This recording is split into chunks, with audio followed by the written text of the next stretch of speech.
Guys, এটা হচ্ছে একটা স্মোক বোম। আর এটা বানাতে লাগবে দুটো দেশলাই।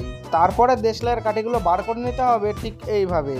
তারপরে লাগবে আমার দেশলাইয়ের ঠিক এই অংশটা। তারপর দেশলাইয়ের ওই অংশটা ভালোভাবে কেটে নিতে হবে ঠিক এইভাবে। তারপরে দেশলাইয়ের বাক্সের এই অংশটা ফুটো করে নিতে হবে। তারপর লাগবে আমার ঠিক এরকম একটা রিং। তারপরে দেশলাইয়ের এই অংশটা রিংয়ের মধ্যে ঠিক এইভাবে ঢুকিয়ে নিতে হবে। তারপরে যে বাক্সটা ফুটো করেছিলাম সেই বাক্সের মধ্যে ঠিক এইভাবে এটাকে ঢুকিয়ে নিতে হবে। আর লাগবে আমার এরকম 4টে দেশলাইয়ের কাঠি।